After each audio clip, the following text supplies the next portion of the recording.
Today's show is sponsored by the ABV Network Merchandise Shop. Check out our large assortment of logo merch and our lifestyle collection as well. Just head over to abvnetwork.com and click on shop. We are also sponsored by The Bar to Go. The Bar to Go offers a fully customizable carrying case that allows you to take your favorite distilled spirits or cocktail ingredients with you. Whether you're looking for yourself, a customized gift, or logo items for your business or event, The Bar to Go can help.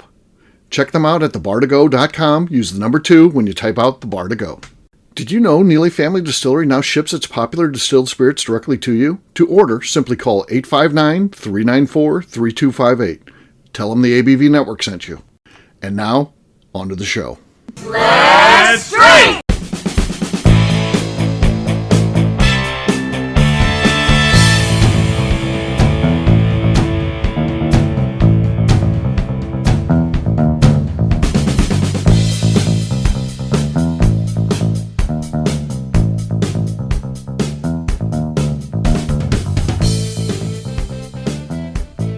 Welcome to the Bourbon Daily, the podcast about everything bourbon delivered to you every day of the week. Today on the show, we will be discussing the rise of Texas bourbon and trying to find out if they can become a force in the industry. My name is McNew. Please join me in welcoming my co-host, Steve Akeley, along with our special guests, Matt Bay, Jim Fosna, and Danny Kennard. Hey, gang, what's up? Guys. How we doing, everybody? Good. So, yeah, we're going to have a fun show today. We are going to be talking about Texas. Clearly, they are on the upswing. I mean, there's several good whiskeys coming out of Texas, and it seems to be more and more getting added to the mix. They seem to be doing a great job these days. Can that be the next bourbon destination? To me, in my mind, number one bourbon destination now and will always be, I assume, is Kentucky, at least in my lifetime. If they ever get taken over, it would have to be, it's so many years down the road. So Kentucky's number one. I feel like Colorado is number two. And then there's several in the mix for number 3. So Texas being one of them that has a chance, and New York and Indiana and maybe even Missouri. So yeah, there's some ground to be had there, but we'll get to that after the break. For right now, Jim said there's something he wanted to talk about. What is that, Jim? So Steve, you were there that came up. We were actually had a meeting with our real estate agent for the other venture we're doing here, and you two got talked about coffee, yes, and making fun of me for not drinking coffee. Yes, I think anybody who doesn't drink coffee should not be trusted. Yeah, that's what I was told. So, yeah. She brought up an interesting question to you, and I'm going to rephrase it so it applies to all of us. Okay, is what could you give up, or what would you rather give up, bourbon or caffeine? Okay, bourbon or caffeine. You have to give up one. Yeah, I hate the idea of giving up my caffeine. I love it. But it's really not that close, I don't think, because, I mean, heck, I make a living off the bourbon world. I mean, that's where all my friends are. I don't have any coffee friends, so I give up the bourbon. I'm in a whole new, I'm starting over. So I would hate it. I love coffee. But given the choice, that would be the one I'd have to give up. Danny, you jumped in right away and said caffeine too. Do you feel the same way, or is there different reasoning behind why? Well, plain and simple, I've got to turn around and have my coffee in the morning. Okay, well, this will be gone. Well, then you got to give up the bourbon. You've got to have your coffee. No, my wife will hate me because I am a bear in the morning. Don't mess with me until I've had at least 2 cups of coffee. But if I'm given the choice to give up either my bourbon in the evening or coffee in the morning, I'm hoping, Danny, I feel like it'd be a tough road. And again, 2 weeks would probably be horrible, but I'm hoping there's some light at the end of the tunnel. Maybe once you get past that, and I don't actually know because I haven't given up coffee for 2 weeks, but maybe once you get past, not being used to it, maybe it's okay. I don't know. Well, maybe, okay. Well, if we're giving up coffee and it's because of the caffeine, I may be able to go over to. So am I allowed to do? No, he said caffeine. The way Jim phrased it, it's caffeine. So you can't go to soda or anything else that has. So you're stuck without the caffeine then. Yeah. Yeah. Well, I'm still going to give up caffeine. You can do cocaine though. You are allowed to, in Jim's scenario, you can do cocaine. So maybe in the morning you just do a little. Go get a script. It's all the same. You do a little quick bump, and then you're off. My job won't allow that. So I'm kind of messed up there. Yeah. Okay. All right. McNew, you famously don't drink coffee. Not interested in coffee. I do need caffeine though. I like the Crystal Light packets that have the caffeine in them. They do make those. So you'd have to give that up. Yeah, that would be gone. 3 of those a day, honestly. That would be gone. Yeah. But so is this like caffeine and drinks are caffeine from other sources? All caffeine. You can't take caffeine pills. I was gonna say, like, you could just start taking Excedrin every day. That's full of caffeine. That would be out. Steve suggested cocaine. A legal option is Adderall. Just go get you a script. You're going to be awake. You'll be fine. Like, I could give up caffeine. I'll be fine. Okay. All right. So far, 3 for 3 on the caffeine. Old Man Bay, do you drink coffee? We don't know this. I do drink coffee, but I don't drink as much. Yeah, I don't drink as much as I used to. It bothers my stomach too much these days, but I would give up coffee, definitely. Unlike you, Steve, I got, we work in the bourbon world. Why would we shoot our foot? Yeah. Next week, we see them making Sanka signs and stuff. Trying to push Sanka signs. The last drop. Instead of a barrel, is their coffee, can shaped now. He's like, oh, look how cool this is. Everybody's like, that's lame, man. Right. Yeah, I'd give up the coffee for sure. Yeah. Okay. All right. Jim, you asked the question, even though you stole it from someone else. We may cut loose everyone here and bring that individual on, our realtor, because she apparently can come up with good small talk. So we'll bring her. That is true. And I do wish Fonte was on this episode. Oh yeah, he's a coffee guy. Yeah, that would be a tough one for him. That would be. Yeah. I just love listening to that dude talk. Oh yeah. True. So Jim, would that also be giving up coffee flavored whiskeys? No, it doesn't have caffeine in them. I don't think. That's just it's the caffeine. Yeah, okay. It's the caffeine. So you can drink decaffeinated. Oh hell no! Decaffeinated coffee. You could have water and get coffee flavoring. Yeah, that's. So I'm with McNew from the state. I don't drink coffee. I'm the only retail manager in the history of retail managers who doesn't drink coffee. But I drink soda like it's going out of style. So I would have headaches for weeks, but I would nurse those headaches with bourbon. Yeah. So I would give up the caffeine before I would give up the bourbon, for sure. Like you said, I don't have any caffeine friends, but I have a lot of bourbon friends. And I'm not going to go down with to the Keys with my caffeine group. Probably not. I'll give up the caffeine and suffer for a few weeks. Maybe a couple of bumps of cocaine along the way to,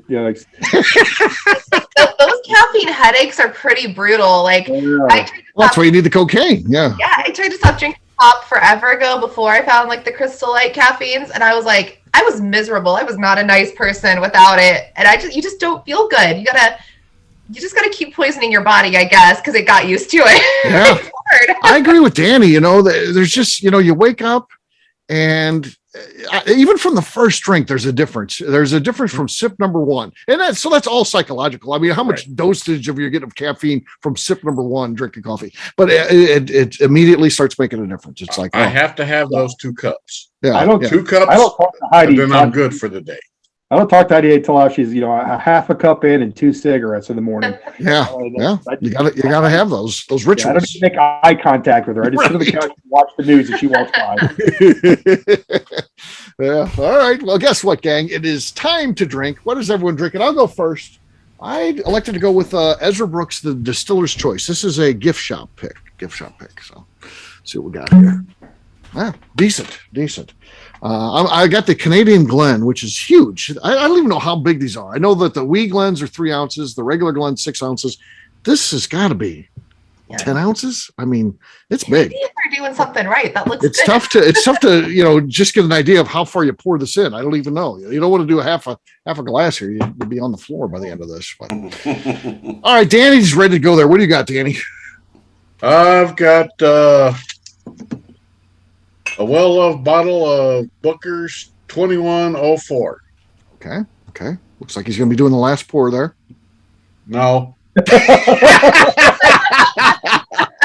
Not yet. Okay. A lot of wind up, not a lot of payoff there. I've still got the lead. I'm clinging to it just barely. McNew, what do you got? I just have a 375 of Buzzard's Roost, but I haven't opened it yet, so it might be cute. We'll see. Oh, that's our lead right now. Okay. Yeah. Someone just came in my front door, and I don't know who that is, but luckily I added in the studio just in case things go down. That's new. That's my studio piece. Because I always thought it's kind of weird. I'm up here all by myself. I got nothing. I was like, I can't hear really anything because I got the headphones in and all that. I'm like, better just in case. So yeah, I now have a studio piece. Unless anyone wants to come in and play a joke on me while I'm in here, not recommended. Yeah. What pump was that? A 44? That's a 357. That's my favorite. I love the 357s. So yeah, that'll scratch your itch. That's for sure. If you come through that door. It's really funny. He just said 44 and you said 357. That was my EMT license number. Really? Yeah, wow. 44 357. That's perfect. Yeah. All right, Old Man Bay, what do you got? What are you popping here? Okay, so I am in the Texas theme. I'm going with Whiskey Hollow out of Valley View, Texas. It's a craft distillery. And I am drinking. Let's go. Before you pop, let's go to our Texas expert. Danny, explain to us where Valley View, Texas is. I have no idea. Well, then you can't say that. You're our Texas guy. I'm sorry, but I don't. Have you ever drove to Dallas? Yes. Well, sure. Then you drove right through it. Okay, Valley View. Yeah, it's about 40 minutes north of Dallas. So, no, if it's north, I lived, you ever heard of Wichita Falls? Sure. No. Sure. Denton, you know where Denton, Texas is? Yeah. Denton, yes, I do know where Denton is. It's just up the highway from Denton. Okay. That's more than we need information-wise. Yeah, no, go check them out, though. It's really good. Whiskey Hollow. So I'm drinking their Wicked River Rye. It's 94 proof. Okay. That was good. Not as good as McNew's, though. McNew clearly has the lead. She had a pretty explosive one there, so it's going to be tough to beat. But Jim's going to try. What do you got there, Jim?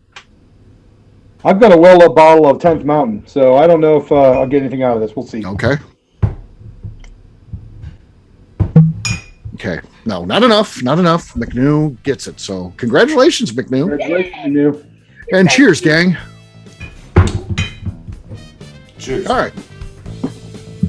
We'll take a quick break, and then when we come back, it's going to be time to talk about Texas. They're on the upswing. Could they be a force, though? We'll do that in just a few.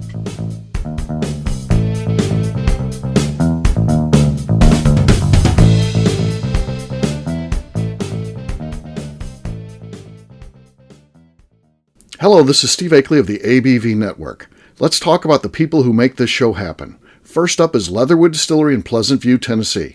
Company founder Andy Lang started distilling as a hobby while serving his country as an elite Green Beret. Andy distilled all over the world during his time in the military and brought this passion back to him in the U.S. when he returned home. A visit to Leatherwood combines Andy Lang's unique distilled spirits and a museum of artifacts from his time serving the U.S. Share a drink with a fallen soldier at their bar where you can grab an acrylic bio off the wall that celebrates the individuals who gave the ultimate sacrifice to protect his or her country. They will also ship their distilled spirits directly to you, so check them out at leatherwooddistillery.com. Hi, this is Steve Akeley, owner of the ABV Network. We're sponsored by the Stave and Thief Society. This is where you, a bourbon enthusiast, can expand your knowledge and emerge a bourbon steward.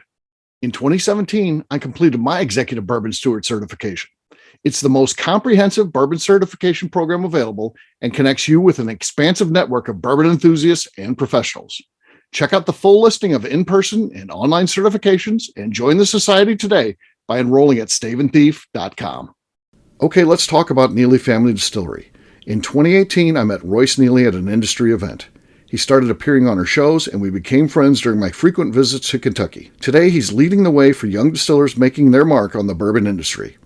A visit to Neely Family Distillery combines family history, a look at what makes their products unique, and of course a tasting through their whiskeys, moonshines, and creams. Check them out at neelyfamilydistillery.com and visit them in Sparta, Kentucky.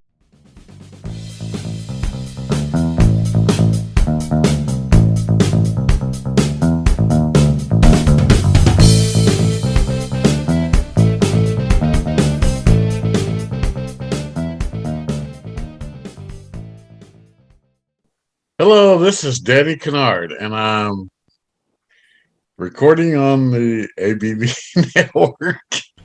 Welcome back to the Bourbon Daily. Today we're talking about Texas bourbon and if it can be a force in the industry. Yes, we are. So, I like the fact that Texas is on the upswing. I like that distilleries are doing good. Danny and I, we've been friends for a while, and we used to talk years ago about how bad Texas bourbon was. And Danny, even as a Texan, Danny, you have to admit that you even agreed that at that time Texas whiskey was bad. Oh, right? It was horrible. Yeah. It was not good. And it's the water quality. That's what I keep saying. Yeah. So I don't know if they're now just going through a different filtration process and adding in minerals. There's things that you can do with bad water to make it good. You can do anything with reverse osmosis. Or if they're just, you can also just bring in water too, which, sounds impossible to do when you're talking about a household. But, if it's your business and it makes sense, if that's what's killing your flavor profile, you're going to bring water in. So maybe they're doing that. I don't know. Or like Jim says, just reverse osmosis and, just basically distilling. I have no idea what Ironroot's doing, but they are up and coming. I'd put them up against anybody. Not to you could throw the Texas part out of that and just put them up against anybody. Ironroot is killing it. They are just killing it. So, to me, I think that Texas is definitely on the upswing. I think the thing that works against Texas is probably one of the biggest sources of pride from Texans is the size of the state. Hey, Texas, everything's bigger in Texas. And all that definitely hurts their ability to kind of dominate because. When you go to Kentucky, you could circle around the whole state, in a week trip. You go to Colorado, there's a circle you can make and easily. It'll take you months to get around. Oh yeah. Texas, the problem is it's just too big. Yeah. Yeah. You can drive 24 hours straight. Not that anybody's doing that, but you could and still be in Texas. That Texas Bourbon Trail, if you look at the distilleries on the locator, I mean, it's from the top of Texas all the way down to the bottom. Well, that's 2 days drive, probably. Yeah. It takes a day to get from North Central all the way down to Corpus. I can tell you that. I've experienced that myself. But they've got over 100 registered distilleries now, which is, it's a crazy amount, but it's a huge state, like you said. So they're so spread out. Yeah. So that could be the only thing that hurts the tourism a little bit because you can only do so much. You really have to plan well. And again, you're not going to get all of it. It's going to take you more than one trip to get Texas in. And there's other places that are like that too. And Colorado, I think New York might have the most distilleries in it. And then Colorado, I think Kentucky's like third. I don't think Kentucky. We always think Kentucky's number one, and they're making the most bourbon. But I think distillery wise, there's more in New York and Colorado, and then maybe Texas is up there now too. But yeah. There's definitely. Steve, you and I had an experience with Garrison Brothers, and it was, with our bourbon group, it was famously in a blind tasting. We declared it the worst bourbon we ever tasted, and then a couple years ago. We had, was it Dan Garrison came through? No, Charlie Garrison came through our store, and he was trying to sell some single barrels, and we were tasting some stuff with him, and I was painfully honest with him because I didn't pick that barrel that we had from Garrison Brothers, and he actually went up and bought a bottle and tasted it, and he's like, yeah, that's not good. We didn't know what we were doing back then. He's like, try this stuff, and so they've come a long way. I think they're doing some great stuff, and I appreciate the fact that they realized they had some growing to do. You start looking, a lot of the Texas distillers are using a lot of heirloom grains now. They're trying to pull more flavors through to change what they're doing. And they got some challenges down there with those temperatures and the water. He talked about how many barrels they lost the first year they're distilling because the barrels are just bursting because of the pressure from the heat. Yeah. Right. Well, see, the problem is also with Texas, you don't have that much of a temperature swing. Right. It's, I know you see it on the news that, oh my gosh, Dallas is gridlocked, they can't get anywhere and everything else. That's because they don't have any salt. They're not prepared for it. There's not really that much snow or ice that actually accumulates down there. Yeah. Me being as a kid, I only had school canceled twice, the whole entire from kindergarten all the way through 12th. Just 2 times. That's it, huh? That's it. That's the only time 2 times I can remember ever of being school called off. Yeah. That for weather. That just tells you there's not a lot of weather events there. And of course, because they can't handle it. If there were weather events, you wouldn't have gone to school many more times than that, because they just can't handle it. I have been down there before when they had some ice, and which is bad for anybody. But again, they weren't prepared at all. They didn't have trucks or anything. They literally weren't doing anything when all this shit's happening, and they're not laying down salt or beet juice or any of that kind of stuff.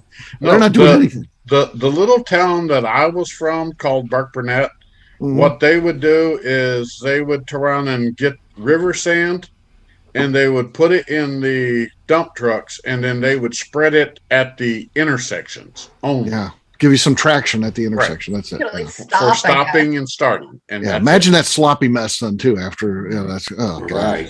Yeah, that's terrible. It really is just better that they cancel everything for a couple of days and say, you know what, don't bother, it'll be gone.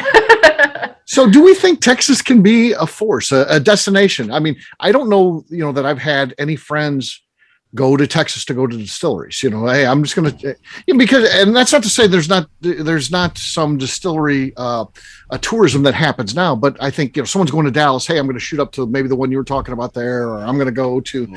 Actually, I visited Iron Root, and I thought that was pretty cool. But again, that's my point. That's tourism that happens when you're doing something else. Yeah. Right. Are people just going, like in Kentucky? How many times do people? I'm going to do the Bourbon Trail, or right. I don't know that's kind of stuff's happening in Texas, where they're spending a week just going to Texas distilleries. Yeah, and there's somebody that goes in Colorado. I think if places like Iron Root and places like Garrison Brothers that are starting to improve, once everything catches on. I think it will be a destination. It's just not happening right. It's not there yet. Yeah, I think it's just not there yet. I think Texas on an upswing from the whiskey they're producing is much better than it used to be, and they're doing some great stuff out there. I don't know if I see Texas being a destination for bourbon tourism anytime soon, just because of all the things I already mentioned. It's so spread out.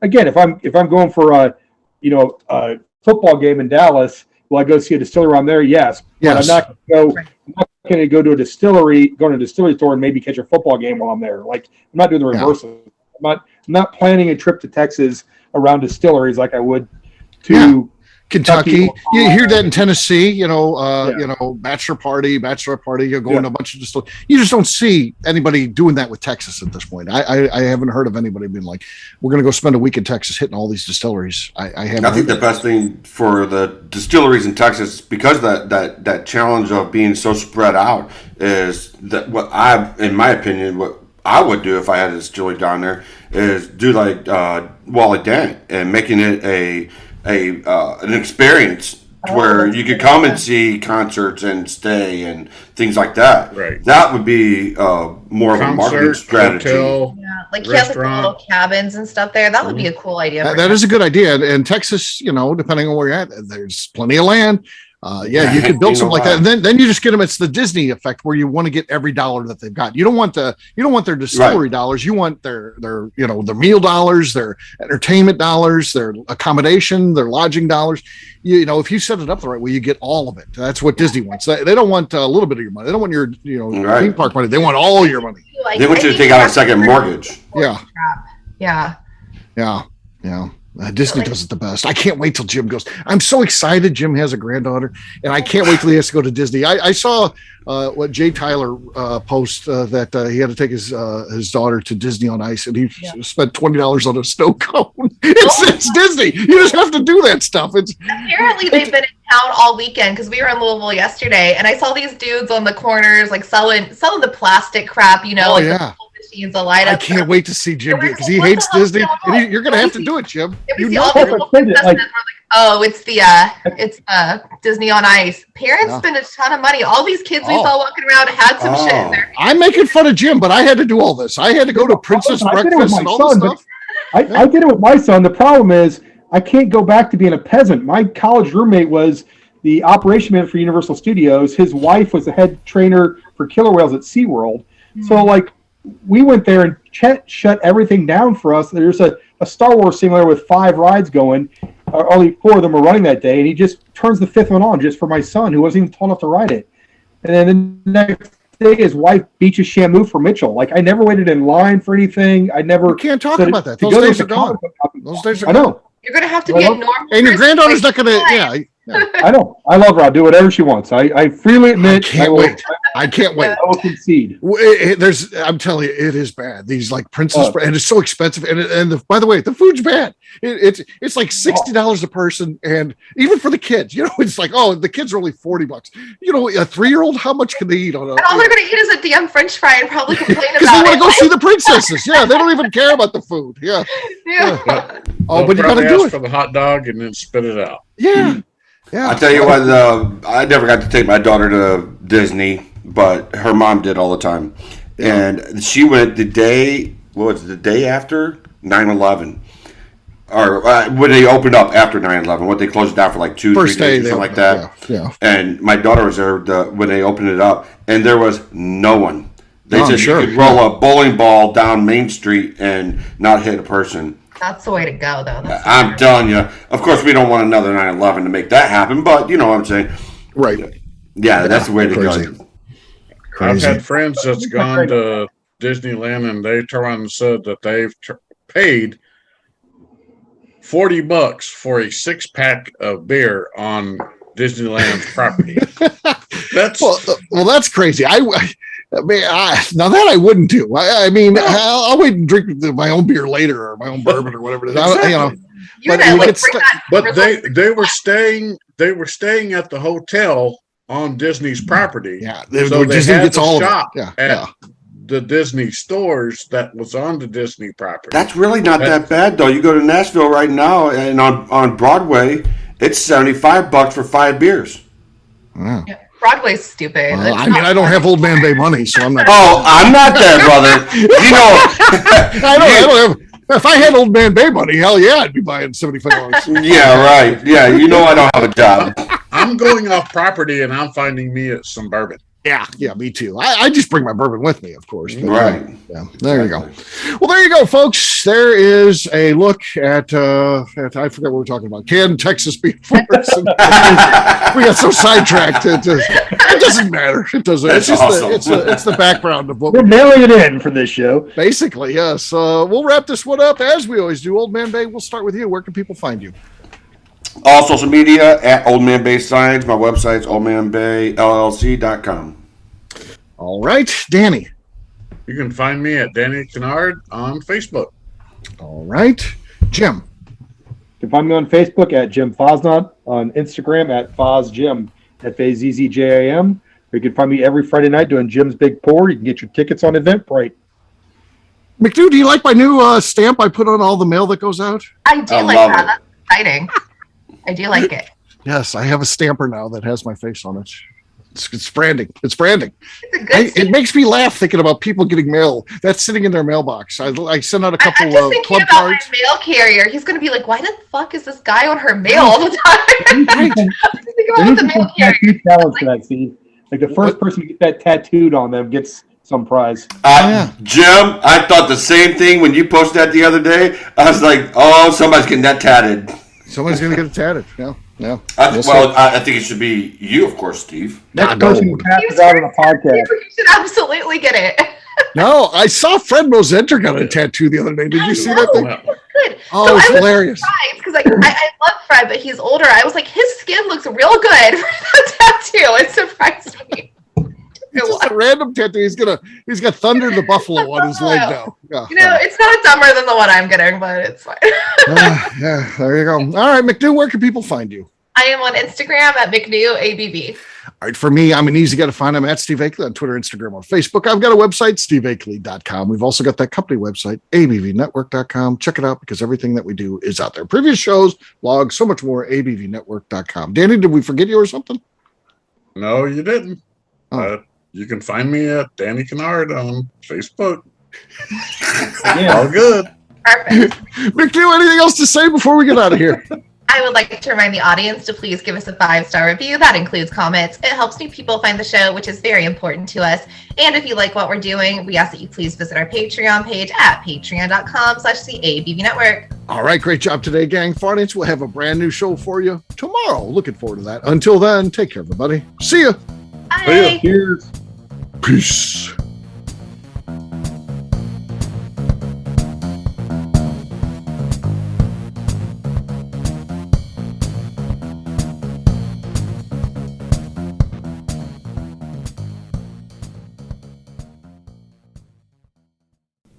finish the show, let's talk about some great companies that support the ABV network. First up is Moonshine Still Pro. Moonshine Still Pro has a full line of products to help the home distiller.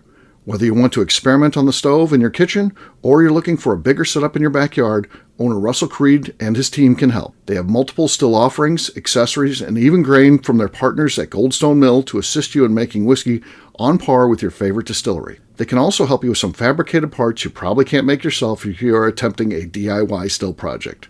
Learn more or order your still or parts at moonshinestillpro.com. Another friend of ours is the Goldstein family at Goldstone Mill. The Goldsteins offer a variety of heritage and heirloom grains to make the finest whiskeys in the world. Plus, they are more than just a grain company. They are truly consultants to make sure the grains they are providing to you or your business meet your highest expectations. Additionally, they work with mills around the country, ensuring shipping is as low as possible for their customers. If you're a distillery, brewery, or even doing this at home, Goldstone can assist you. Check them out at goldstonemill.com, call them at 217-254-6613, or check in via email at hello@goldstonemill.com. The Bourbon Daily is part of the ABV Network. For more information or to become a sponsor, please visit abvnetwork.com. Thanks for listening and cheers. This has been a Steve Akeley production.